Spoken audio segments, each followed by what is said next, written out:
Alright, I think we are live.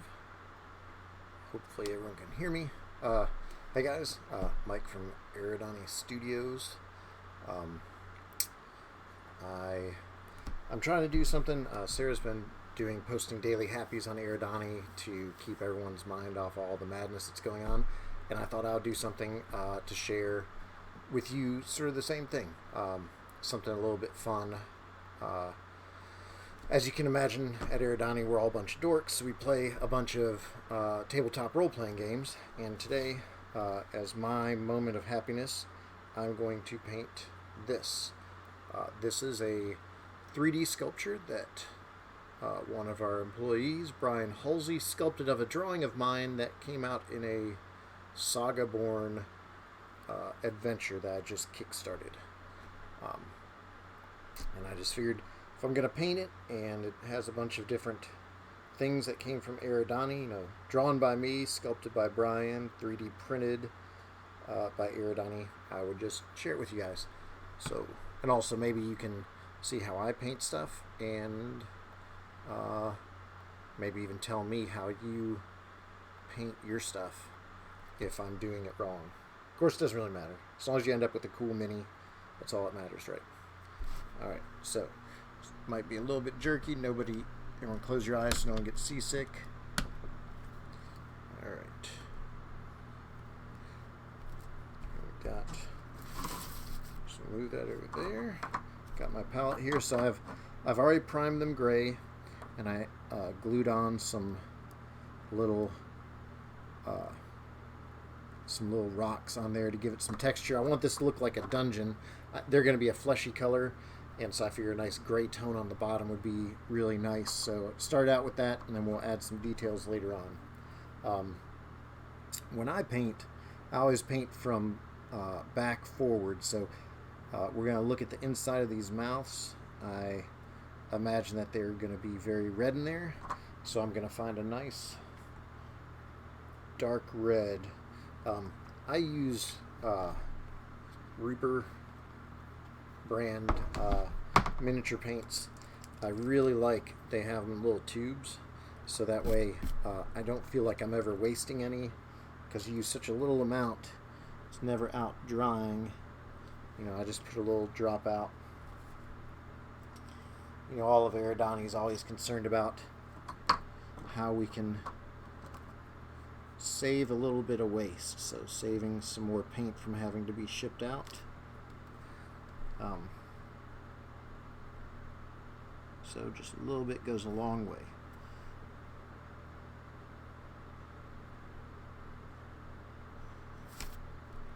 Gonna fill all this in now.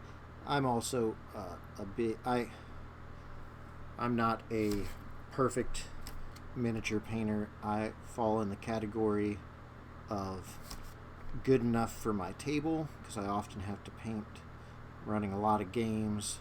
I have to have a lot of minis painted quickly. So we have a person that works with us up in Ohio, Duali. She does amazing paint work where, I'd say mine is just acceptable but fun.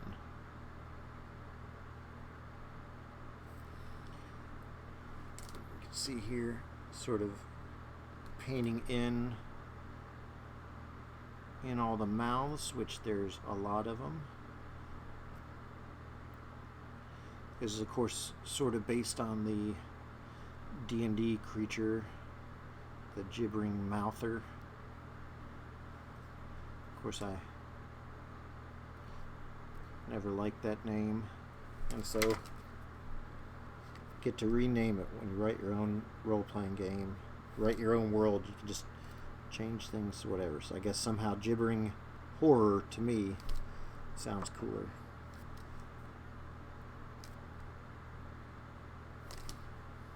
Alright, just got those done, and then I've got a little fan blowing off the side, my HVAC, so I'm going to set this up over here.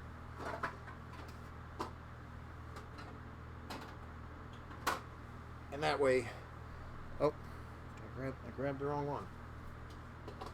So that way as I'm painting one, the other one's drying, so I can keep these steps going. Guess that's another one of my tips for saving paint and time, is I always paint a couple miniatures at once. I don't like painting just one, because I always feel that I always have too much paint. Even when I pour out just a little bit, I always pour out too much.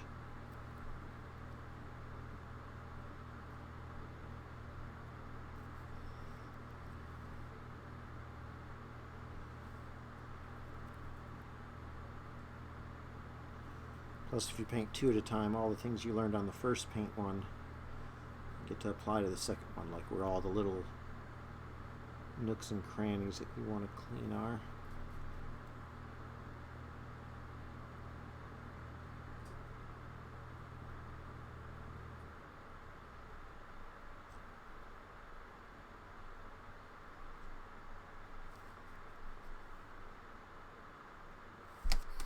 Alright. So this guy's mouths are all... Can you focus in on that? That's pretty good. Oh, I like it glistening there. Maybe I'll figure out a way to add that to the final one. Alright. So let's go. What skin do we want to do? We got a really light flesh tone. Tanned flesh tone. Looking for There's this one sounds like it's going to be a good one. I want it to be like, I want it to feel gross, like it's been at the bottom of a dungeon for a long time.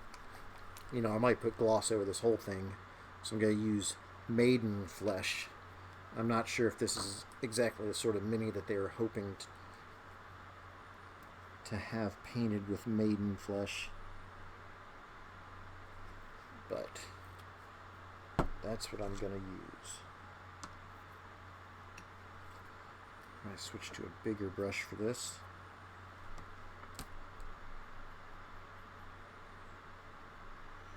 I also painted this one gray. I don't normally do that. Normally I paint in either black or red.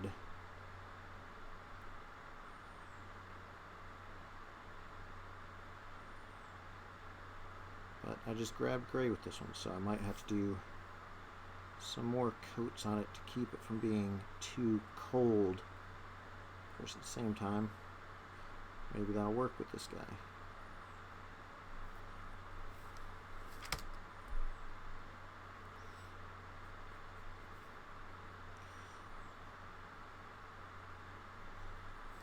I'm also never real careful with my paints.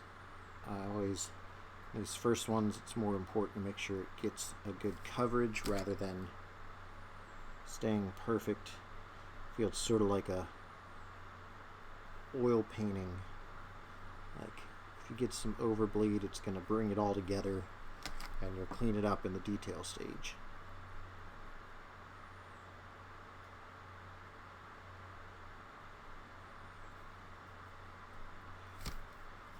What would be neat is if I mailed this out to some people that are better painters than me and everyone painted it and did a video and showed how they painted it, and we could see all the differences. It's always neat to see how different artists do different things.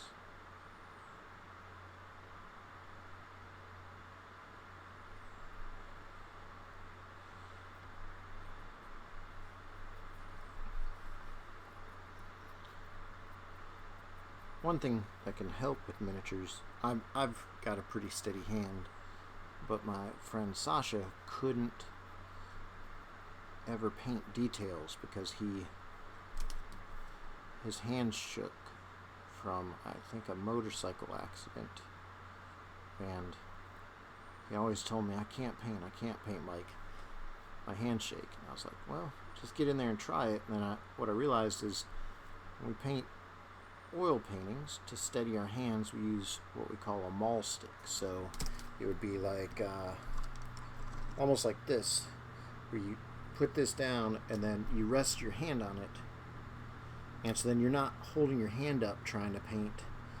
You're just moving your fingers, and it gets a lot steadier. So, he started doing that, and last I saw, man, he had a whole bunch of really cool painted minis. So I guess that mall stick support really helped him.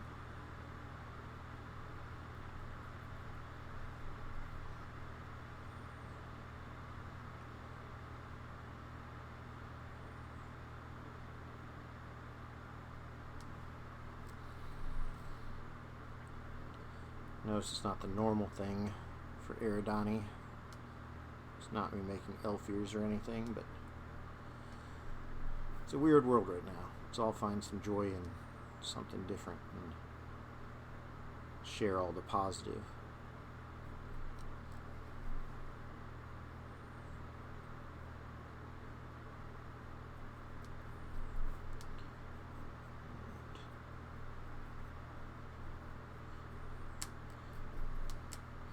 Tell already once we're going to get this paint on there and we do the wash, this guy's going to start to really pop.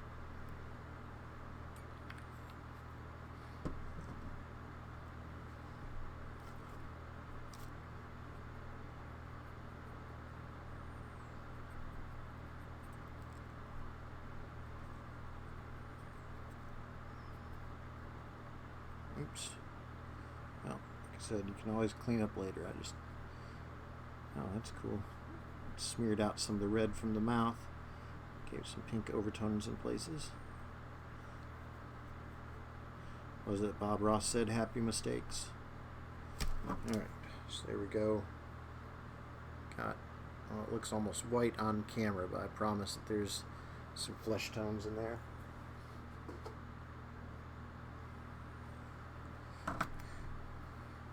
Doing 2 of them.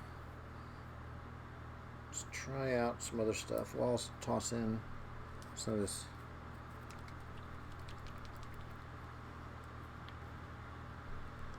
a little bit darker skin tone. Not much, but who knows. Don't ever like doing the same thing twice.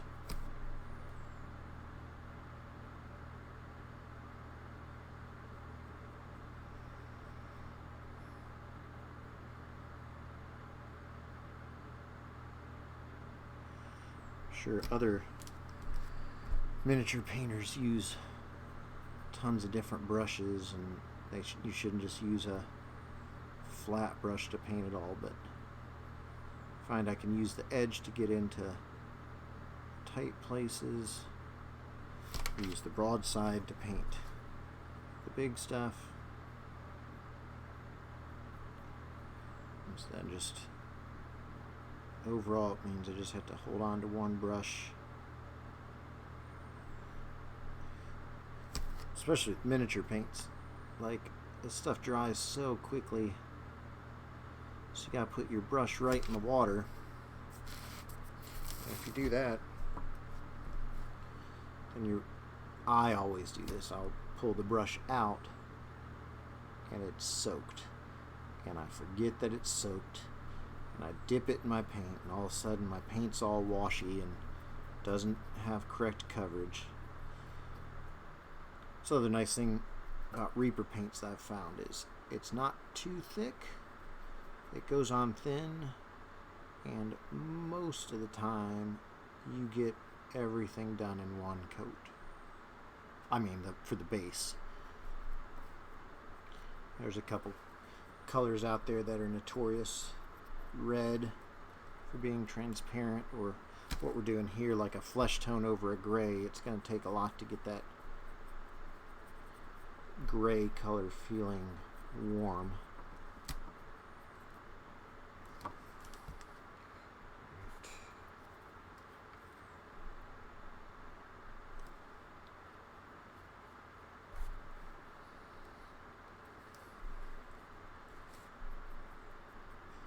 Just painting over. This guy has a lot of little teeth, and my plan for that is to paint And we'll paint this on, then we'll do a wash, and hopefully it'll make those teeth pop. Maybe do a wash down in there of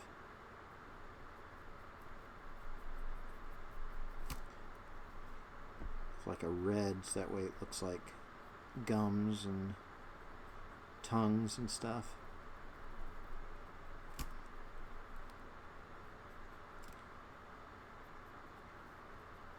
And then come back over like, oh, so that heavy hand in there.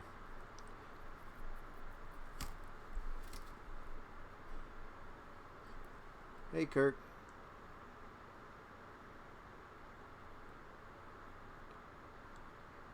My first visitor to say hi. It's always nice to know I'm not talking to myself. I mean, I do talk to myself a lot, but it's nice when someone accidentally overhears. I don't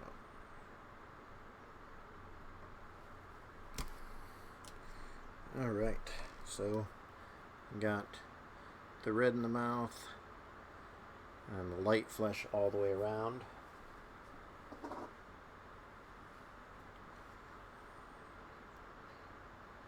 Can't tell if this guy is going to be dry enough to mess around with. So I think what we're going to do is going to work on the base.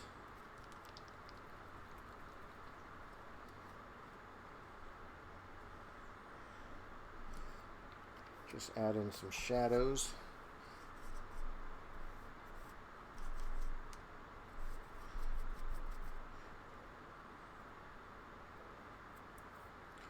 See, here I am again, just pulling out the same brush.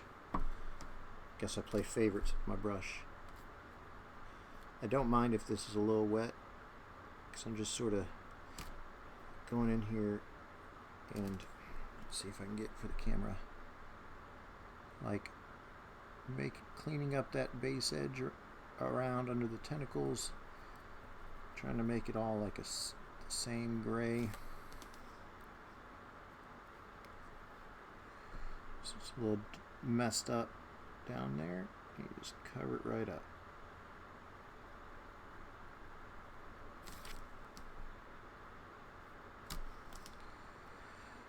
Once we do the magic wash, of course it will clean up a lot of the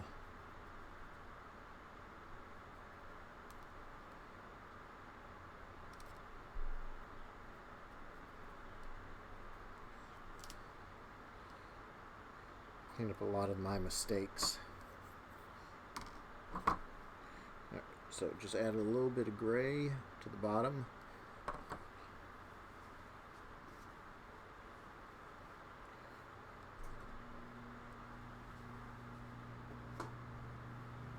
Alright, grab the other one.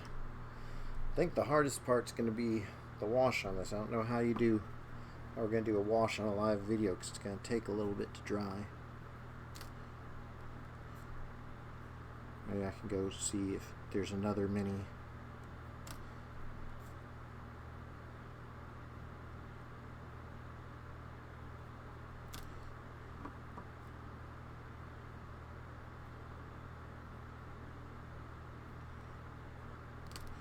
Nope.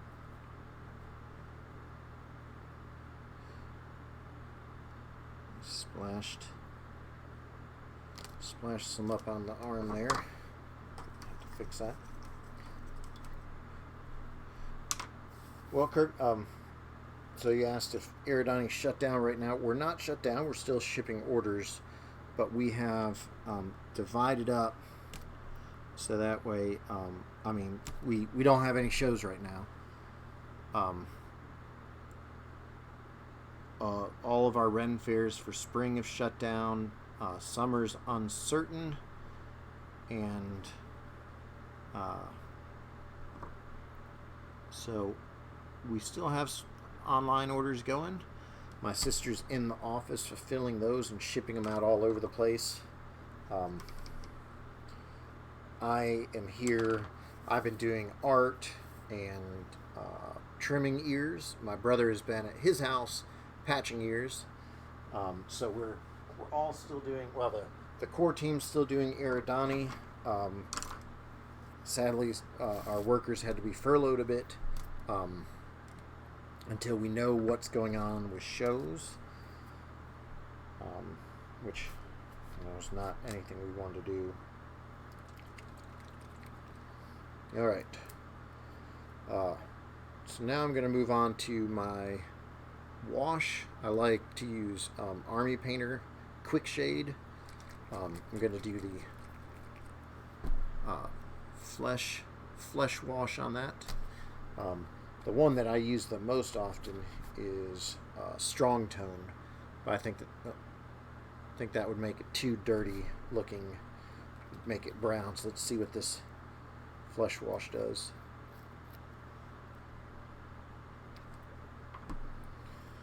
Alright, for this we want to maybe not too big of a brush. I like it to be soft, so that way it gets in all the little nooks and crannies. And so this stuff is very liquidy, and I just apply it liberally on there. Now if you're painting up a big army or painting up something real quick, you can often just do a base tone and then an ink wash, and man, you can knock out a bunch of stuff quick, and nobody, well, maybe if you have picky players, some will say something, but all my players have always just been amazed that I can knock out a little miniature army for big encounters. One week I had my guys, they decided they wanted to go free these wizards, and I was like, oh man, I need a bunch of guys on horses. And they were laughing. They were like, oh yeah, watch, next week we'll show up and you'll have 15 guys on horses. And I found, and normally that'd be pretty expensive, but I found someone that was getting rid of a whole lot of Rohirrim from the Lord of the Rings miniature game, and got those in, glued them together, painted them up with a coat and a wash, and when they came into play, they couldn't believe that there was I had a whole army there ready to fight them. Alright, so here it is with the first wash on it.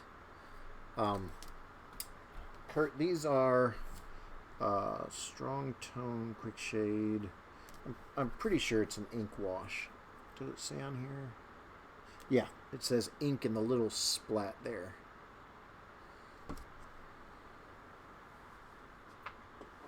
It's probably why I like it so much, because I like using inks for my preliminary sketches for paintings and stuff too.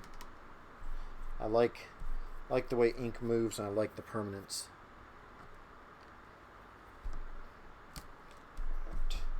Make sure brush is dry, because I just want ink going down. I want to wash it down. I want it to... I've actually made my own washes before. When I paint my 3D printed dungeons, this ink wash is pretty expensive, so I make my own ink wash, which is way cheaper. It doesn't work quite as well as this, but on big set pieces, it really works well. You know, I can make a whole 12 ounces of it for $5, and that'll paint up tons of dungeon tiles. I guess I can share my my formula for those ink washes down in the description. Alright, second one all inked up.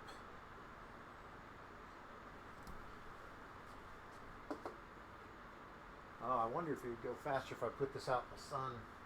My backyard's pretty shady right now. Alright, let's go see if I got another big mini that we can paint up.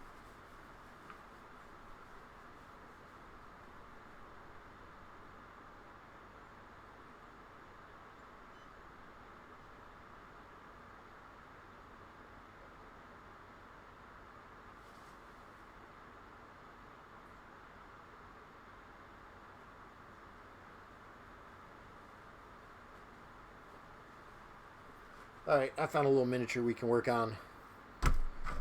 There we go. Just something small. This is one I got a couple months ago on Reaper. This is a Reaper Bones, and they sell these. This guy was only $35, and he's like massive. Lots of gluing, and then I did some seaming on it with Magic Sculpt. I don't know if you guys have ever used that. Eridani uses it a lot. It is really good for it's a 2-part resin that dries, adheres to itself. Everything about it is really cool. It's very strong. We used to when we would sculpt our elf ears, that's what we'd sculpt them in first. I'm going to use this. This is called Barbarian Flesh. I have never liked this color, but I think it will work really nicely. I'm going to just wet it down. It's real thick. This is Army Painter brand paint, not Reaper. I'm just going to come in here and see what all we can get knocked out on this guy while those ink washes dry. I don't do this ever with Reaper paints where I mix in water.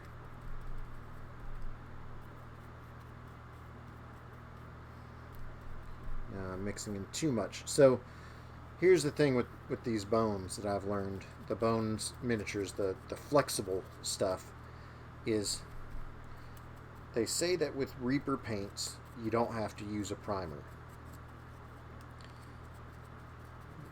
You have to wash it off first, which I've done, but it's still, man, if there's any extra water or if it just doesn't like it, man, it bubbles up.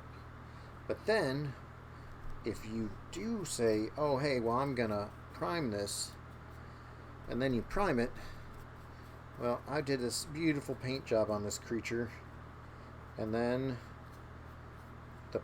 the whatever I'd used to prime it caused all my paint to stay sticky forever. And that miniature, the paint's still on it, but it's just like anytime you grab it, it feels icky to hold on to because it's all sticky. And there's nothing. I've tried putting some clear coats on it. Like, I'll put a clear coat and it'll be fine for like a month.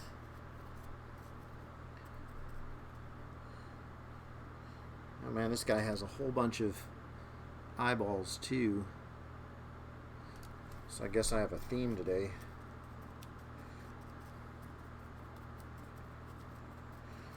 Now I'm painting this with a brush I don't like, so I'm just like jamming it in there.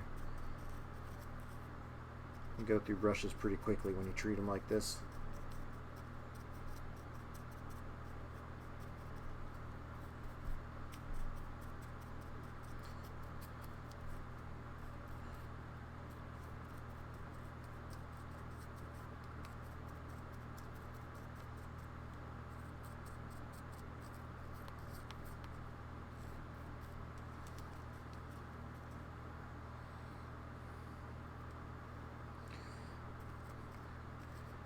Of course, the other thing is now is we don't even know when the next time we're all going to be in the real world together to be able to play games, right? I mean, I shouldn't be talking about sad stuff while we're doing this. Hopefully everything will even out and we'll be having gamings at our game tables soon enough. I've been playing on Fantasy Grounds a whole lot. Got 3 different groups going. Well, one group is a D&D 5th edition group, and we're doing it on Roll20. What color should these tentacles be? Will those be creepy if they're flesh too? Yeah, let's do those flesh. And then we can maybe have the ends come out and be like a weird purple or something. I mean, obviously a creature like this is supposed to make you feel grossed out. Oh, there's a piece I didn't glue very well. So we'll just pop that out, deal with that later.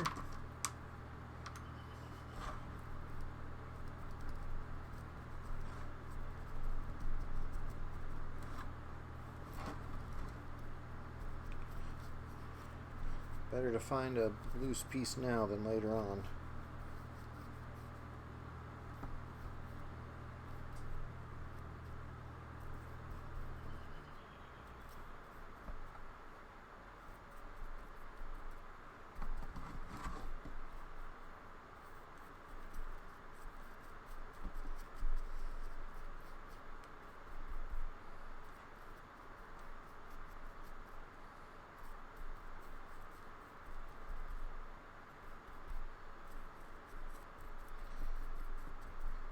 I'd say probably with a big piece like this, it might have been smarter to go get an airbrush.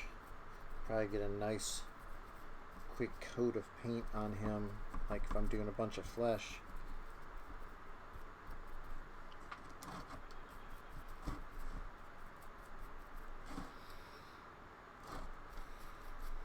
Alright, what do we want to do is legs and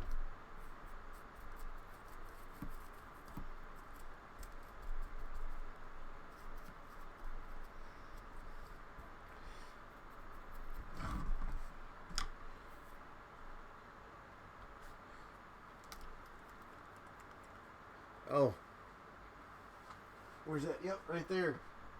That's Kirk's Meatball. We actually have that on the list of the things that we need to sample while we're quarantining at home.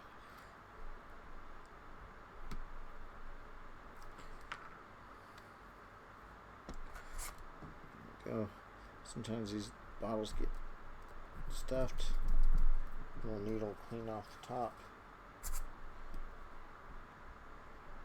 Alright, so I guess I've decided to do the legs in brown.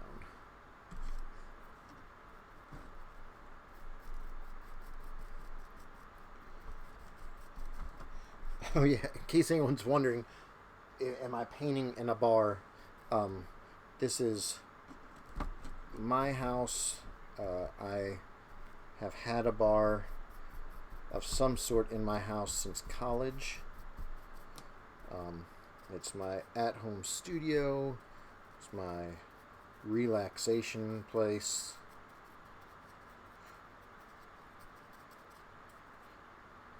It's my gender-neutral cave. All are welcome here. And the thing is when you buy a bar, you have lots of parties, and a lot of people leave booze over your house. You end up with a whole lot of booze, and then soon it actually looks like a real bar. I mean, I guess as long as you don't drink it all yourself.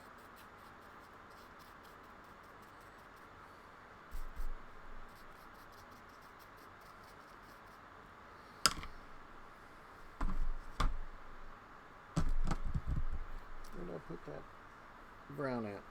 There's that, there's that.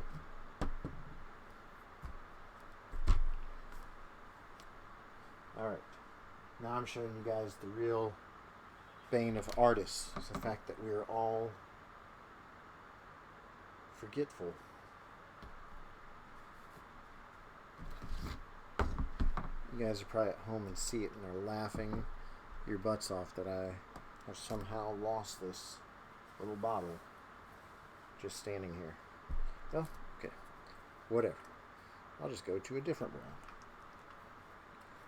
Show you.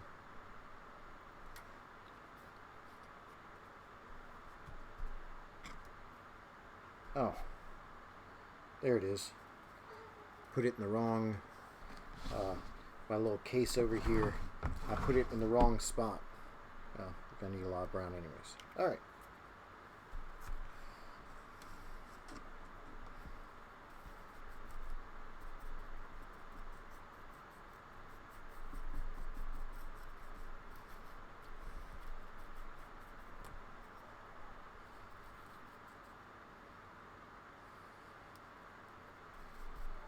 So Kirk, if you're still there, do you paint miniatures? Kirk is an artist. We met taking classes from Larry Elmore. So I know he's an artist. And I assume you're a nerd like me, because we both adore Larry Elmore.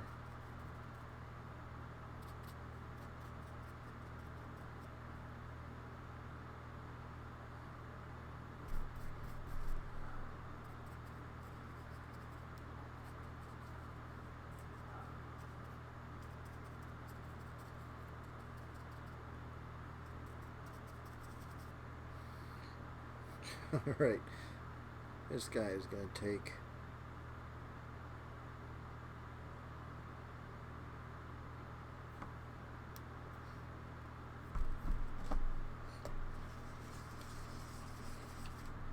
a while to paint. Alright, let's see where our other guys are. Alright, I'm going to run these guys out to the sun because they are still pretty damp. Get that sun to dry them real quick. Be right back.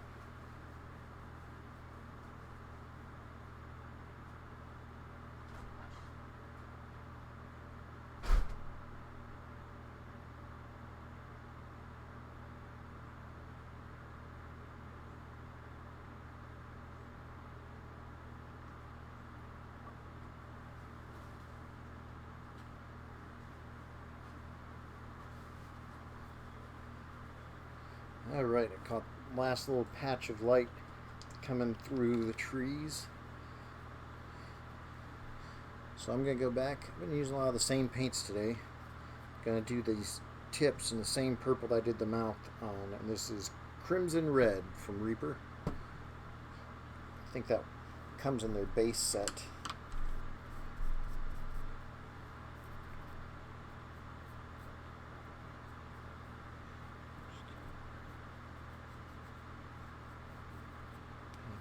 These purple and fade it down. Go ahead and do this one that fell off.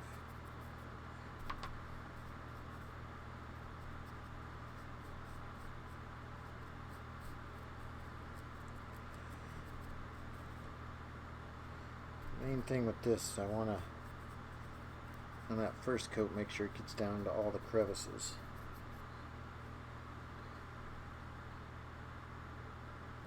Oh. Gave away your Warhammer minis. Well, I heard that can be good for your pocketbook if you get out of Warhammer.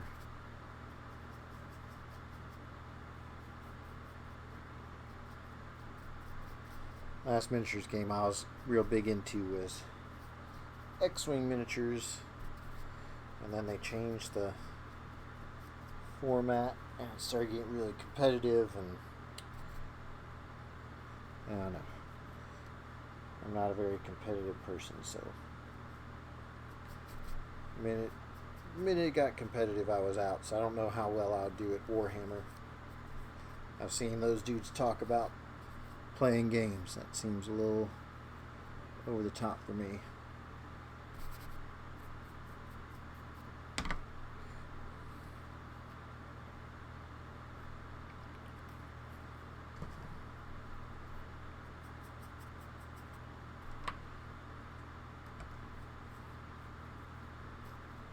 Like,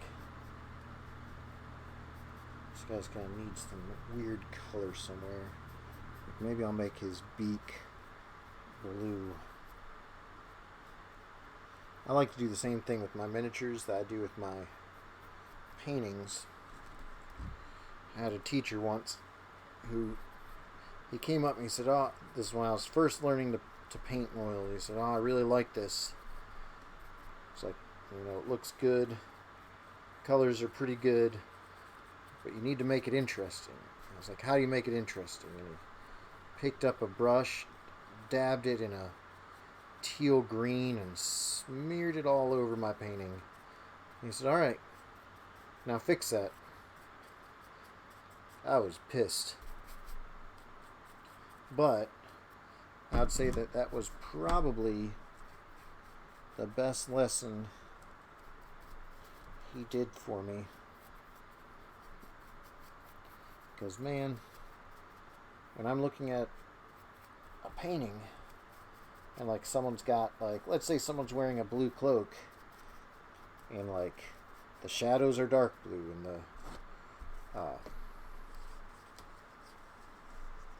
the highlights are light blue and the medium tones are medium blue, and I'm like, oh man, like, give me something else in there. Like, give me something that pops. Like, you know, make those shadows warm. Like, you know, get some dulled out orange. I mean, don't go super orange, but like just a little bit of a warmish gray, and mark that in there.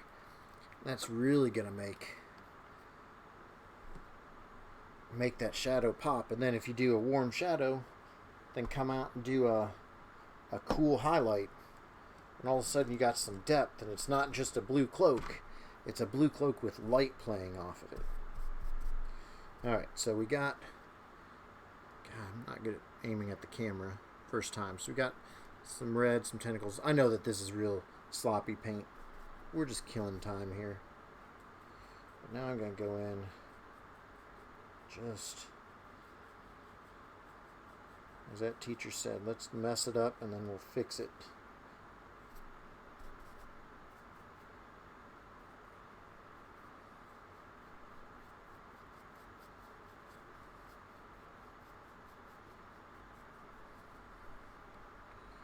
Alright, so you can see, like,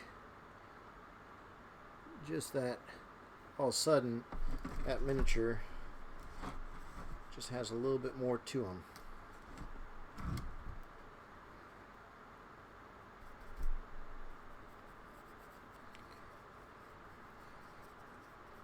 So another trick I do to myself to keep myself productive is I start a project and I do it quick like this, so it bugs the heck out of me. So I keep walking by, like, looking at this going, man, I did not do a good paint job on that, until finally I get over and start working on it. You know what? I like this blue so much. I'm going to just work that in on the tentacles too. And this is I don't know. It's a free sample from Reaper. If you order directly from them, they send you free stuff all the time. If you spend a certain amount. I guess $35 was a certain amount. Alright, so what I've done here, just basically did that. And then, you know, I'll come back in later and sort of blend it in together. Or maybe I'll get rid of it and it'll just be undertones. I don't know.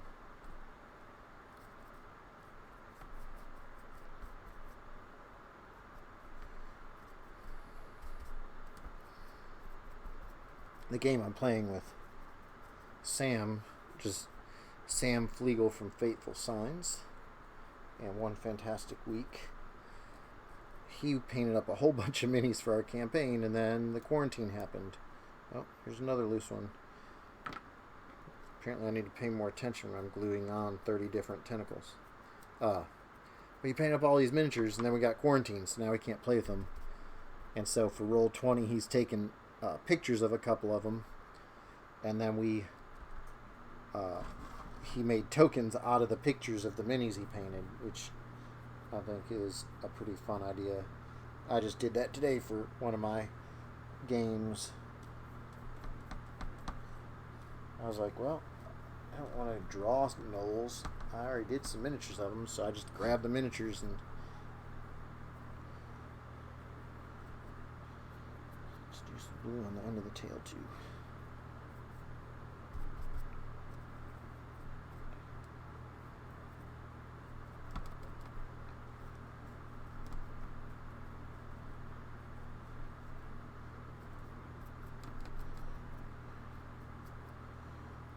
Alright, well, now we got this monstrosity. And go get some glue, and we can glue in these tentacles. I can go check on the other.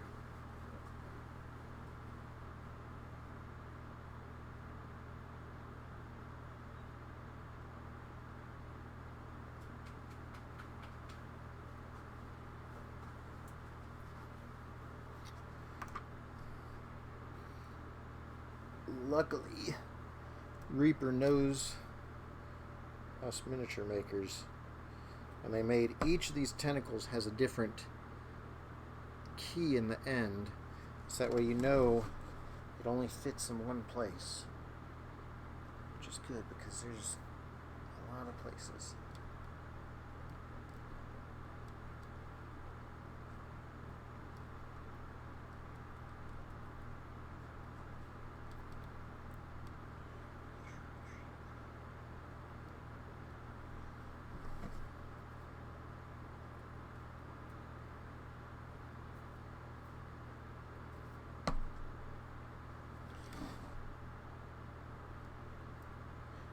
honestly. Trying to glue on all these. I did them all at one time. I'm surprised only 2 of them were loose. Alright. So we got that guy. We'll set him. Need something to set him on.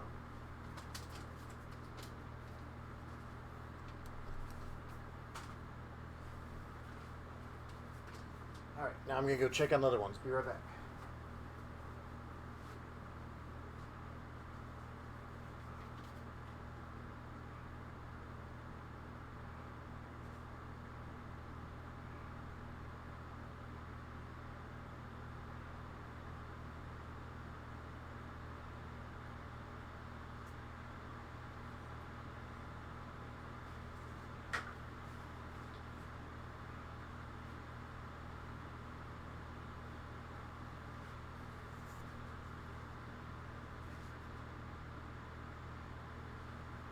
Alright, sun did a pretty good job. Dried up. It's not as dark as I'd like it in some places, and still wet in others, but I think we'll be able to work on the eyeballs and stuff. Maybe it would be good to do a dry wash of dry brushing of flesh over that before we work on the eyes. Now, Kurt, I know you said to grab a hairdryer, but I don't know if there's a hairdryer in my whole house. I've never seen one in here, so yeah, I could call up Paul and he could come over and bring his hairdryer. I mean, he has to have one to have such great floofy hair, right? Alright, so dry brush this guy. I'm using that maiden flesh again. I probably pulled out way too much.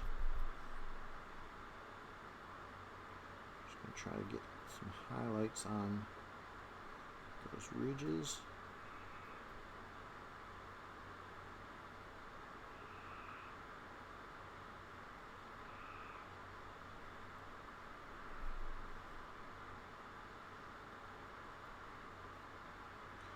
I'll also post a link to my drawing of this guy in the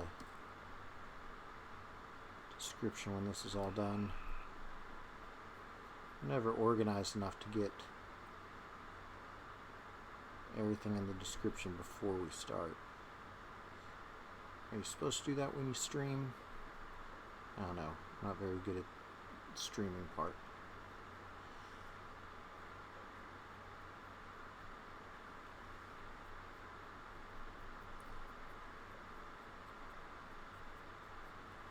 Alright, you can see just a little bit of dry brushing. All those little wrinkles and folds are really popping. Now I might go back and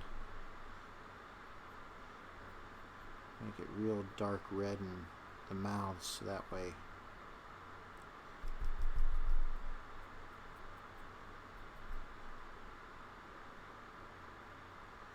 teeth will pop.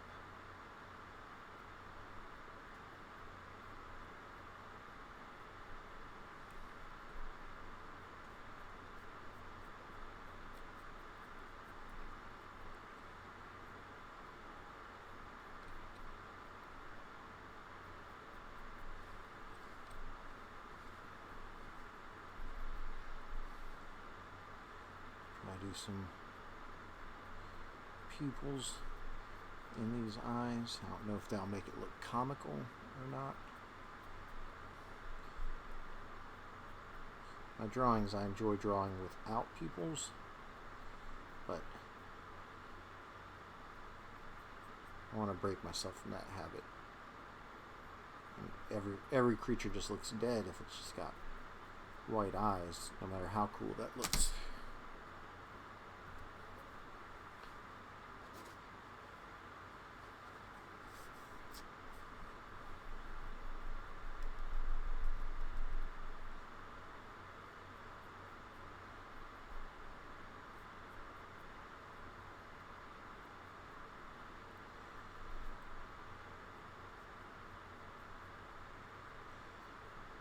So we're so separated Eridani right now.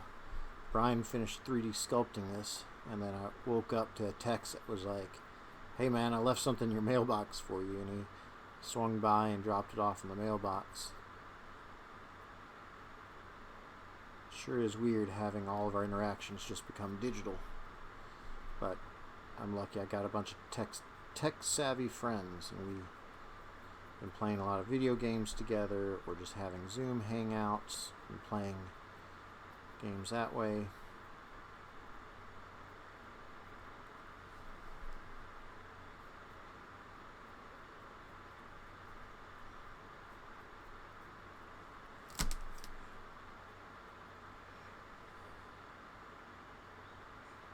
All right. That guy will get around backside. This is a beautiful sculpt and a beautiful print for just a home 3D printer. Mine is not this good.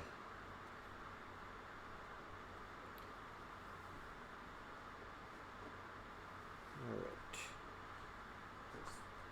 Here to dry. We'll go back to the big beastie.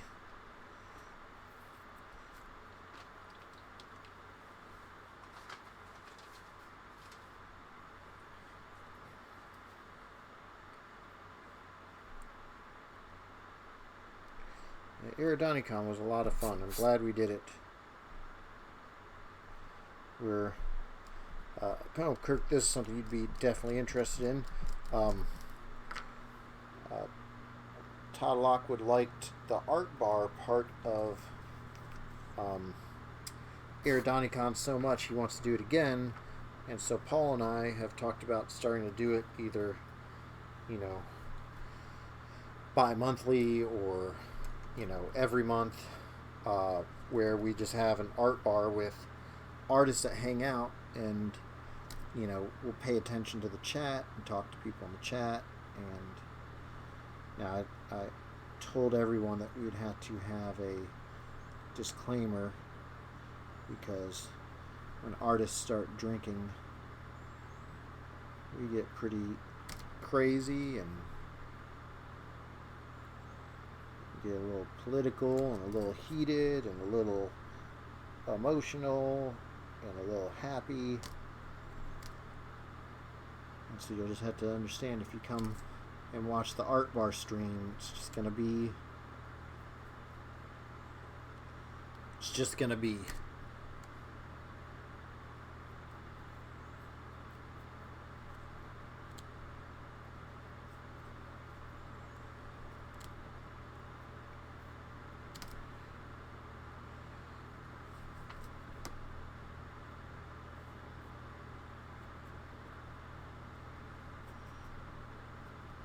this big guy. Really tell how sloppy of a painter I am in the beginning. I've tried to get that way with my normal work as well. Just go ahead, get some sloppy coloring in there. Don't try to color in the lines. Just put it down and clean it up later.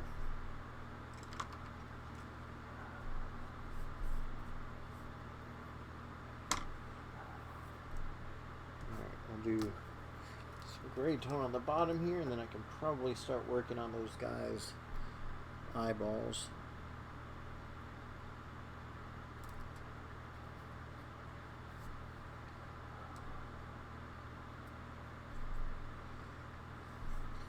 Make sure my brush is dry.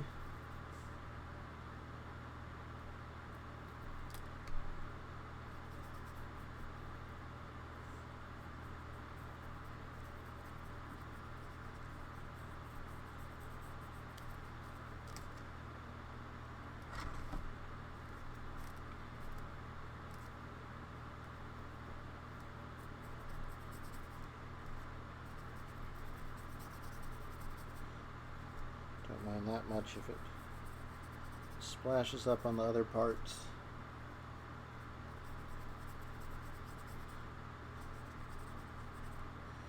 A little color unification never hurt anything.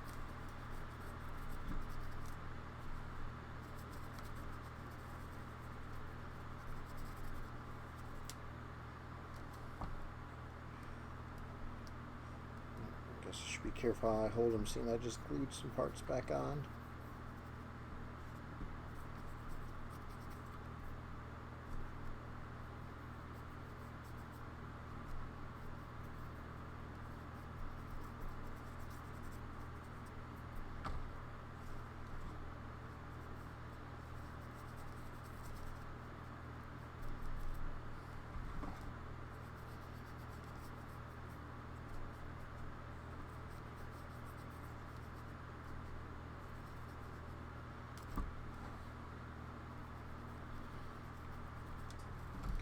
I should have done the gray before I painted the hooves, but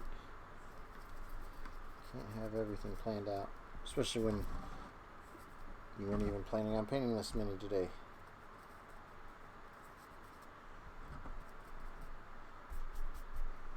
That's cool. I'll put a little gray tip on his tail, why not? Tips his little jaw thing. Let's change up some stuff.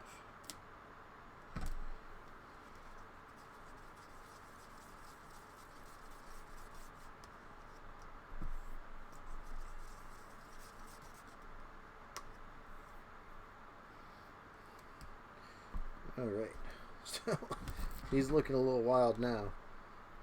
Maybe this will always be the secondary guy we paint during little tutorials.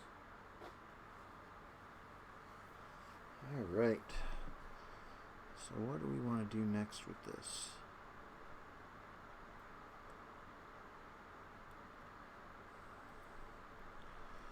I think I could paint pupils in these eyes. And then add a little bit of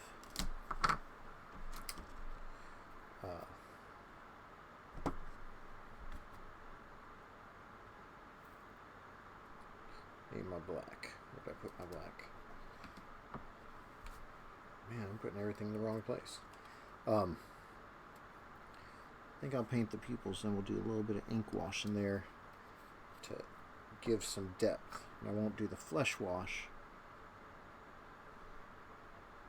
I'll do the dark wash. Now, say it this, painting pupils is the first time.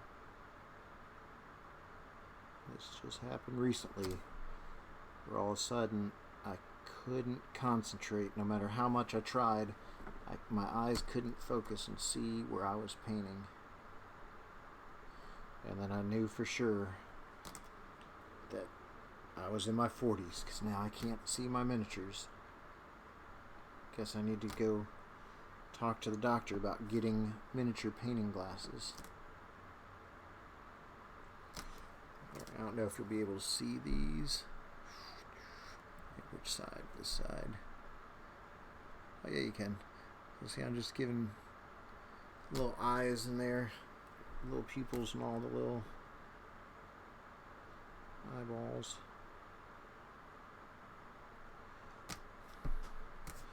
I'd say that I was being good and trying to put the pupils looking in different directions, but honestly, like I said, I'm old. I'm lucky I'm even just putting these in the eyes themselves.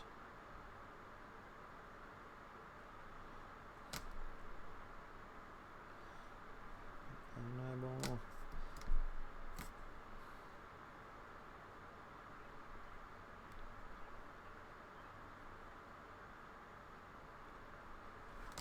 The other real cool thing about this is, when I drew this, I only drew one side of it. So that meant that Brian had to make up the other side. So now I get to see the back side of my drawing that I didn't even know what it looked like.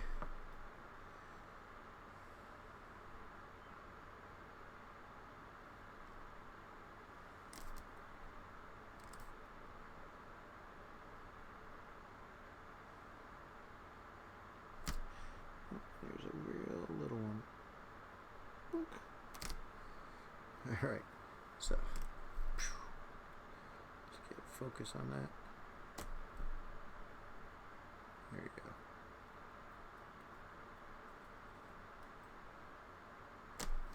Now do the same with the other one.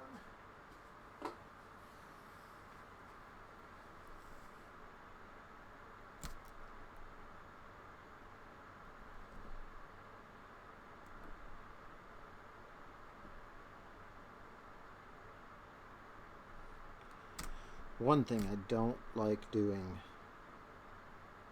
on miniatures is I never ever paint the eyeball white. Yeah, I know they call them the whites of your eyes, but if you look at it, if you take a picture of your face and then put it in Photoshop or something, your eye is not white. There's like, it's normally going to be like a dark gray off to the side, maybe just a little bit lighter in the, as it approaches the pupil.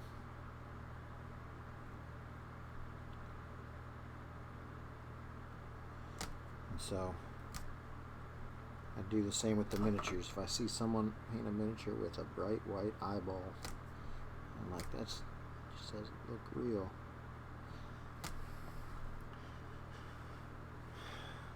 And I might go in there with a real light gray and see if I can touch up next to the pupil, but I don't know if I'm feeling that spicy today.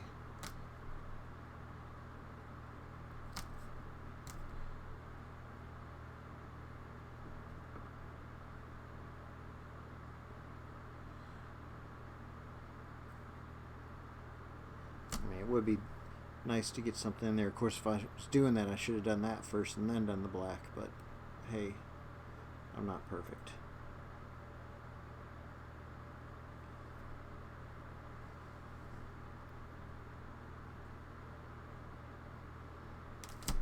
Alright, so let's see if I can do it. I want a light gray. I'm trying to think. This one's lighter, but I'm going to want, so look at that, that's a pretty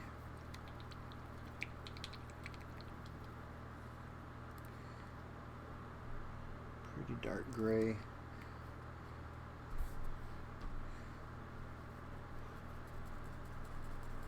Mix that up.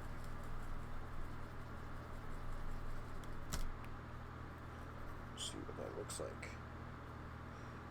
I'm probably only going to do that on the bigger eyes. And I'll probably have to go back and paint the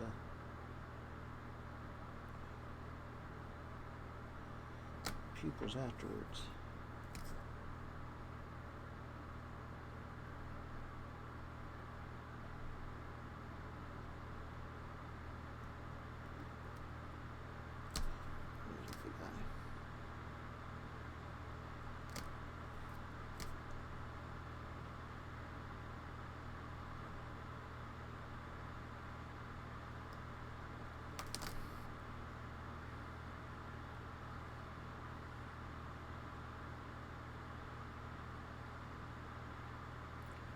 Yep, you know what?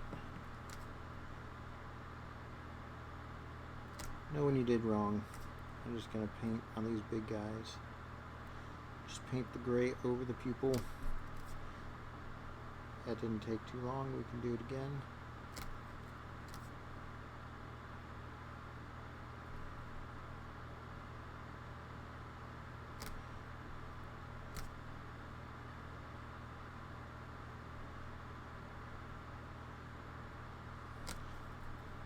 These eyes are important. I want them to pop.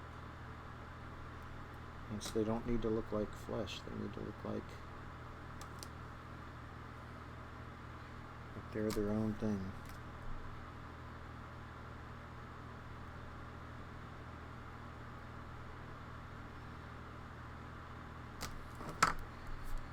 Alright. So I'm going to pull a little bit of white, but I'm going to keep my brush sort of dirty. So that way get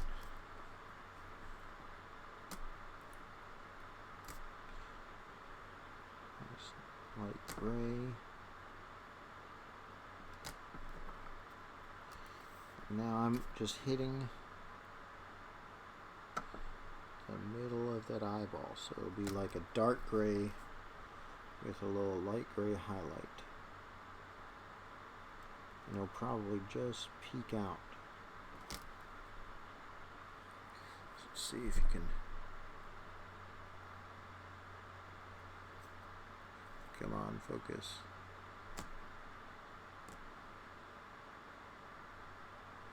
There you go. Oh, we have for just a moment, didn't we?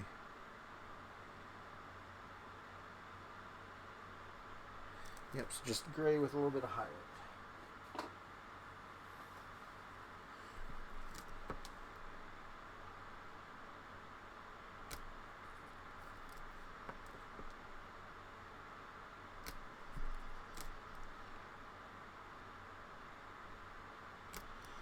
I think in the long run this is going to make me a lot happier with the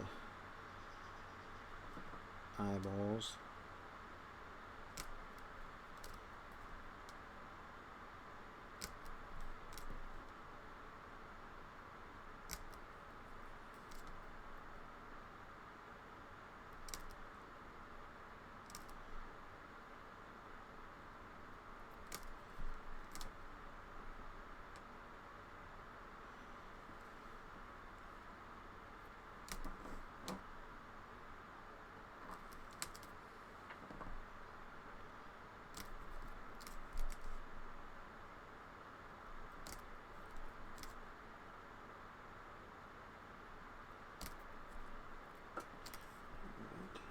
The white's already dried out.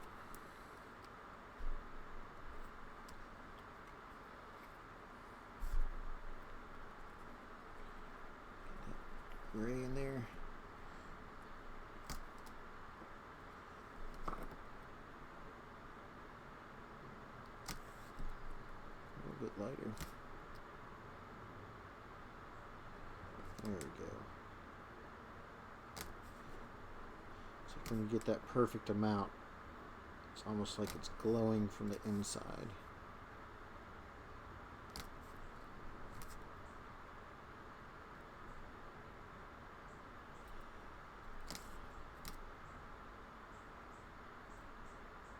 And sometimes it's glowing from inside just a little bit too much. All right.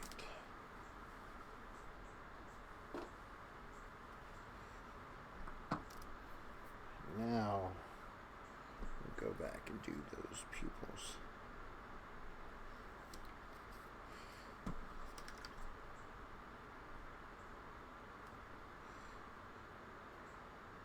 So I don't use a teeny tiny brush, but I do use a thin brush. This is a 18/0, but it's got a nice long bristle to it. But a nice sharp point, so I can get those.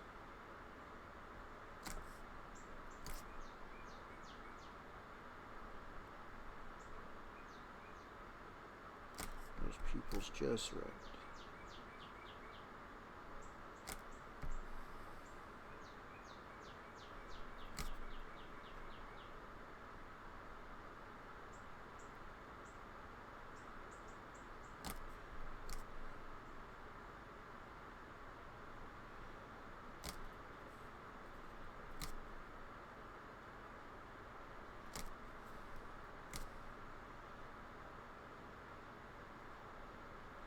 I used to be able to like paint checkerboards on shields of my miniatures.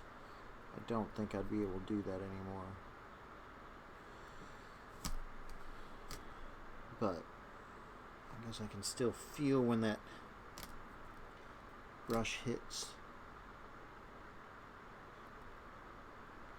I know that I got the pupil in there. Alright. Focus, camera, focus. There we go.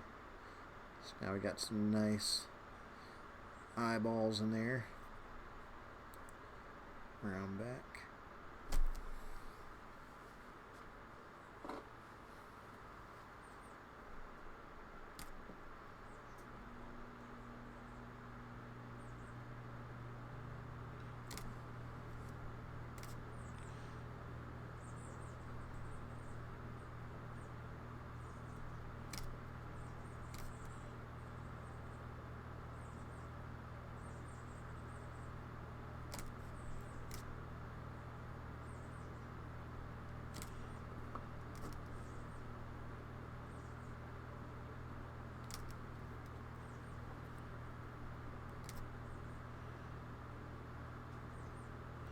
So this guy's definitely calling for some gloss coats after this. Like where he just looks slimy.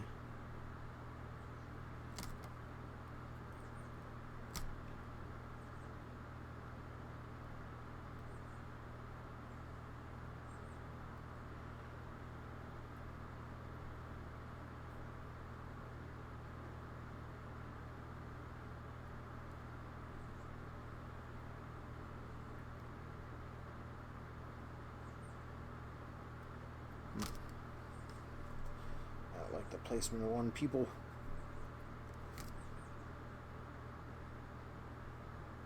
Cover it up. Erase it and start over again.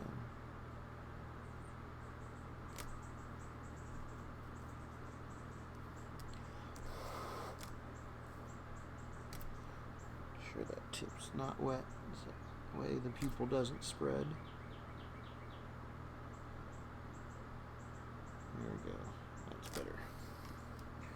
All right.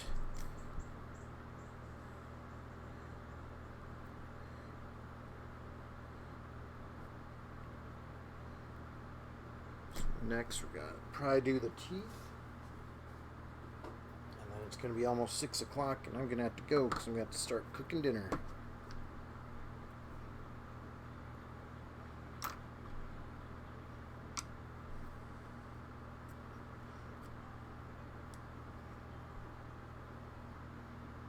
For the perfect brush. I need to dry brush this on. I don't want to use a good brush, but it needs to be detailed enough to get those teeth. So I got, again, I'm not a big fan of bright white on anything,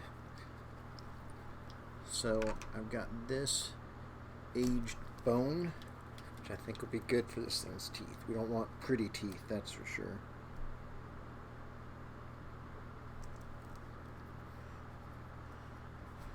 And if it needs a little highlight after this, we can always mix up some of this aged bone with white.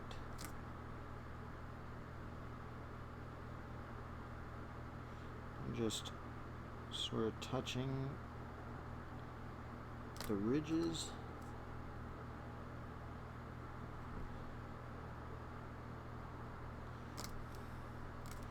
Don't want too much.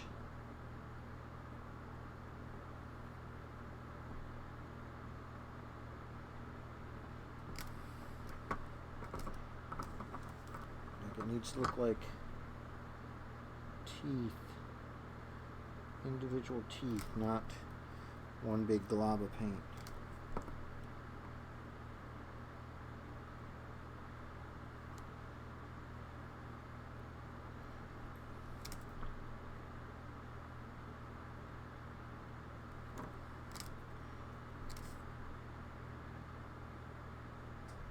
Some of these have got a little washed out. I might go back and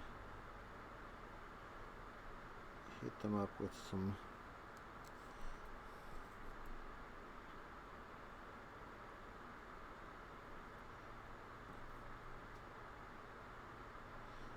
washes first or afterwards. So like on this side, the back side here, those mouths need to get a little bit darker. Come on, focus. But this, that side looks pretty good.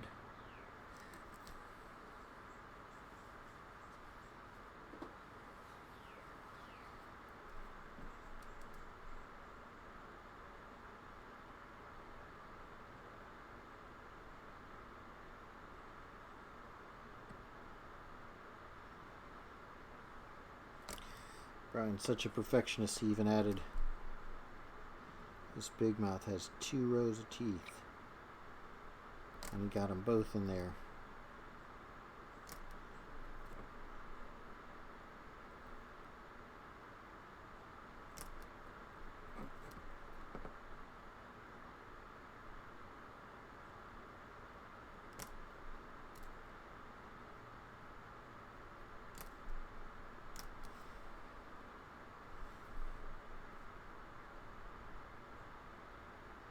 I don't know if I'm going to go back with white on this. These teeth are looking pretty gnarly.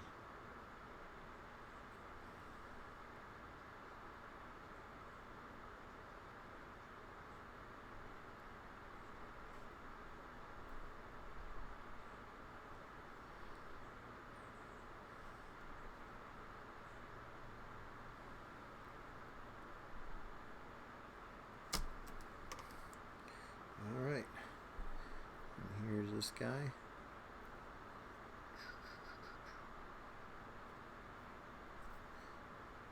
Pull my hand out of the way. Does it focus on the thing that's up closest? Ooh, eee. Alright, well, I'll post some pictures of this when this is done. Oh, Kurt. Yeah. I don't know, I guess I need to figure out how to focus this thing just in one area. Or maybe not wear a shirt that has so much stuff on it. Alright, well, we're done. Good afternoon. Me and Tentacle Creature are going to go cook dinner. So, alright, cool. Thanks for stopping by, and we'll see you next time.